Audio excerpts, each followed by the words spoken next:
ওই সময় আমার আল্লাহ ডাক দিয়া বলবে ফেরেশতারা নাফরমানটাকে ধর।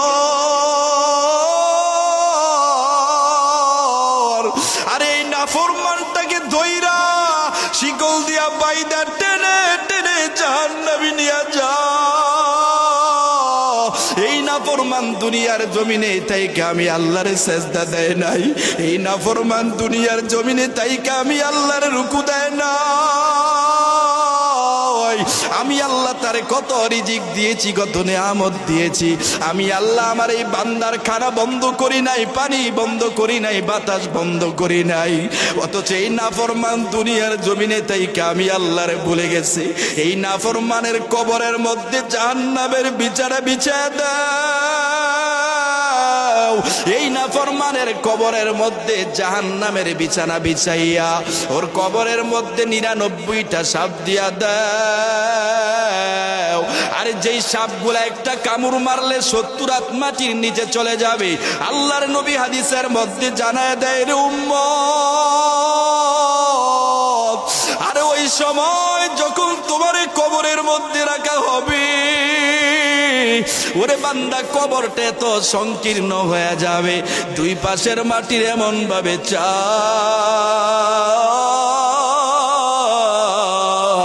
ওই মাটির চাপে পাজরের হাড্ডি চুরমার হয়ে যাবে। এক পাশের হাড় গুলা অপর পাশে ঢুকে যাবে। এই জন্য মুসলমান ইমানদারেরা যতদিন দুনিয়ার জমিনে থাকবো আল্লাহর ইবাদত করতে হবে। আল্লাহর বিধান অনুযায়ী যদি আমরা চলতে পারি, আল্লাহ বলে বান্দা তোর মৃত্যুটা যদি নেককার মৃত্যু হয়ে যায়, আমি আল্লাহ তুই মরতে দেরি হবে, তোরা আল্লাহ জান্নাত দিতে দেরি হবে না। এই জন্য আমার ভাইয়েরা, ওরে বান্দা মৃত্যুর আগে মৃত্যুর সামান আমাদের তৈরি করতে হবে।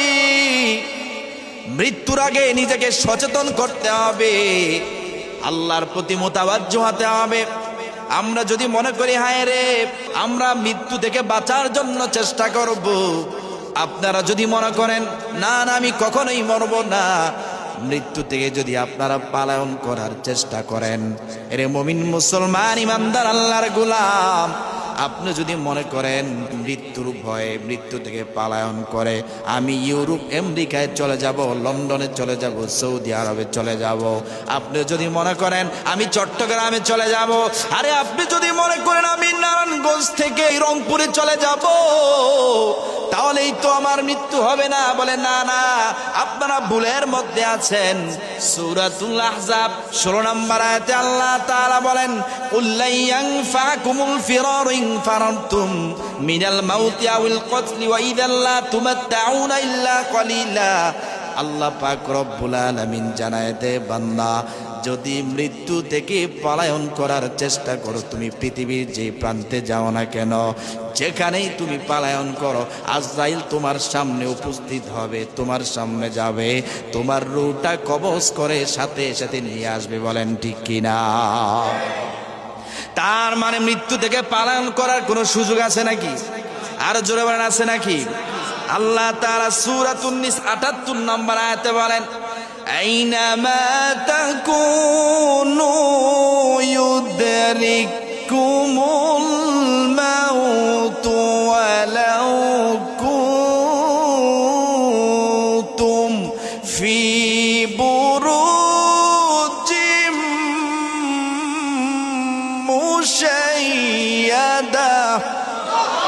আল্লাহ পাক রব্বুল আলামিন বলে, ও দুনিয়ার মানুষেরা ভালো করে শুনে নাও, যদি মৃত্যু থেকে পলায়ন করে যদি তোমরা লোহার দুর্গে বসবাস করো, আরে তোমরা যদি লোহার খাঁচায় ঢুকে যাও, লোহা দিয়ে যদি প্রাচীর বানাও, ওখানে যদি তুমি লুকায়িত অবস্থায় থাকো, বলে বান্দা ওখানে পর্যন্ত আজরাইল তোমার কাছে চলে যাবে।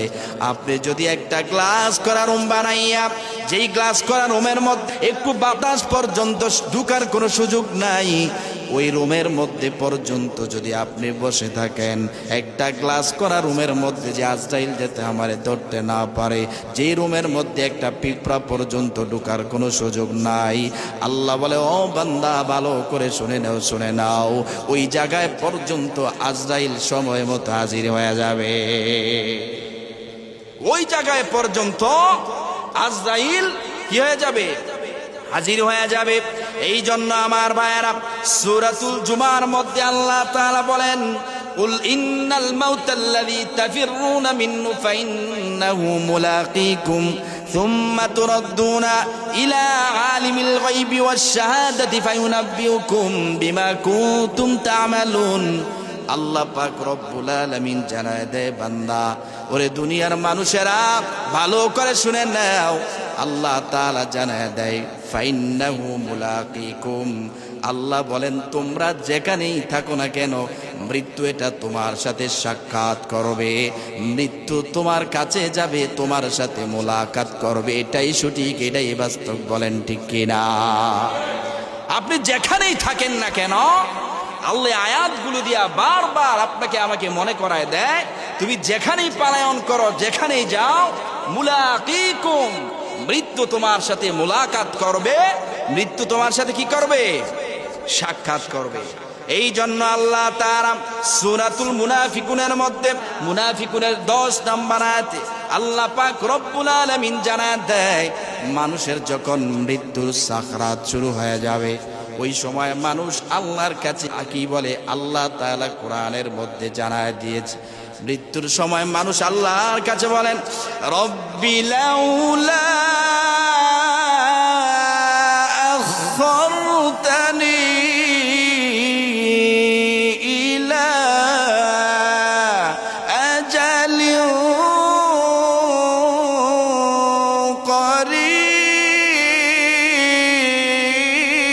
করিব ফাসাদদাক ওয়া আকুম মিনাস সালিহিন। ও বান্দা, দুনিয়ার মানুষ যখন মৃত্যুবরণ করে, মৃত্যুর সময় যখন হয়ে যায়, যখন তাদের মৃত্যুর সাকরাত শুরু হয়ে যায়, ওই সময় মানুষ আল্লাহর কাছে ডাক দিয়ে বলে, হে মালিক, ও দয়ার মালিক আমার আল্লাহ, আয় আল্লাহ, তুমি আমারে একটা সুযোগ দাও না, আয় আল্লাহ, একটা সুযোগ আমারে তুমি দাও। ও দয়ার মালিক আল্লাহ, আমি আবার দুনিয়ায় গিয়ে বেশি বেশি নেক আমল করব, বেশি বেশি দান সদকা করব, বেশি বেশি আমল করব, বেশি বেশি রোজা নামাজ করব। আল্লাহ পাক রব্বুল আলামিন ডাক দিয়া বলে, না না, ওই দিন আর কাউকে এক সেকেন্ডও সুযোগ দেওয়া হবে না, সুযোগ দেওয়া হবে না। সূরাতুল আরাফে আল্লাহ তাআলা জানায় দেয়, ওরে বান্দা, মৃত্যুর নির্ধারিত সময় আছে। আরে আপনি আর আমি যদি আল্লাহর কাছে ওই সময় বলি, হে মালিক, একটু সুযোগ কি আমরা দেওয়া যায় না? আল্লাহ বলে, বান্দা, না না, এক সেকেন্ড সুযোগ সেদিন পাইবা না। ও মুমিন মুসলমানেরা, বান্দা সেদিন আকুতি মিনতি করবে। আল্লাহ বলে, না না। আল্লাহ তাআলা সূরাতুল আরাফের 34 নম্বর আয়াতে জানায়া দেয়, ফাইযা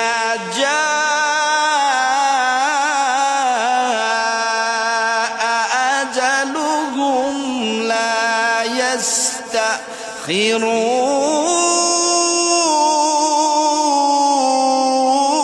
ইস্তাখিরুন লা ইস্তাখিরুনা সাআতাও ওয়া লা ইস্তাকদিমুন। ওরে মুমিন মুসলমান ইমানদারেরা, ওই দিন আল্লাহ পাক রব্বুল আলামিন বলে, বান্দা, না না, আর সুযোগ নাই। তোমার হায়াতের জিন্দেগিতে আমি আল্লাহ তোমারে 50 বছর, 60 বছর, 70 বছর হায়াত দিয়েছিলাম। ওই হায়াতের জিন্দেগিতে আরে এই দুনিয়ার জমিনে থাইকা কতটুকু আমল তুমি করছো, আরে কতটুকু ইবাদত বন্দেগী করেছো, আমি আল্লাহ তোমারে পর্যাপ্ত পরিমাণ সুযোগ দিলাম। এখন কেন তুমি আবার আমার কাছ থেকে সুযোগ চাও? আল্লাহ বলে, বান্দা, না না, তোমার নির্ধারিত সময়, মৃত্যুর সময় যখন হয়ে যাবে, ওরে বান্দা, ওই সময় মৃত্যু তোমার সাথে সাক্ষাৎ করবে, মোলাকাত করবে। আজরাইল আইসা তোমার রূহটা সাথে সাথে টান দিয়া নিয়ে যাবে। মৃত্যু এটা সবারই হবে, এক সেকেন্ড আগে হবে না, পরেও হবে না। এটাই আল্লাহ বলছে, ফাইদা জা আজালুহুম লা ইস্তাখিরুনা সাআতাও ওয়া লা ইস্তাকদিমুন। মৃত্যু এটা তোমার যখনই হওয়ার কথা তখনই হবে, এক সেকেন্ড আগে হবে না, পরেও হবে না। আমার ভাইয়েরা, ওই মৃত্যু থেকে আমরা যতই পালায়ন করি কোনো সুযোগ নাই, কবরে যেতে হবে, কারণ ওইটা আমাদের আসল ঠিকানা, ওইখানে আমাদের যেতে হবে, ওইটা আমাদের স্থায়ী ঠিকানা। আর এই দুনিয়াতে এটা ধোঁকার ধোঁকা, এই দুনিয়া এটা চোখের পলকে চলে যাবে। এরে বান্দা, অথচ আমরা মনে করতেছি এটাই মনে আমাদের স্থায়ী, এখানে স্থায়ী বসবাস করব। একবারও চিন্তা করি না এই দুনিয়ার মধ্যে আমরা বেশি দিন থাকবো না, কারণ আমার বাবা চলে গেছে, আমার দাদা চলে গেছে, আমার নানা চলে গেছে, ওনারা যেহেতু থাকতে পারে না আমরাও পারবো না। এই জিনিসটা আমরা কোনোদিন মনে হয় চিন্তা করি না। জমিনে এমনভাবে বুক ফুলাইয়া অহংকারী ভাব নিয়ে চলি, আমাদের যে মৃত্যু হবে এটা আমাদের মাথার মধ্যেই নাই। বলেন ঠিক কিনা? আমাদের মাথার মধ্যেই নাই যে আমাদের মৃত্যুবরণ করতে হবে। আহা, মৃত্যু কত কঠিন, কত ভয়াবহ হবে, মৃত্যুর যন্ত্রণা যে কত কঠিন হবে।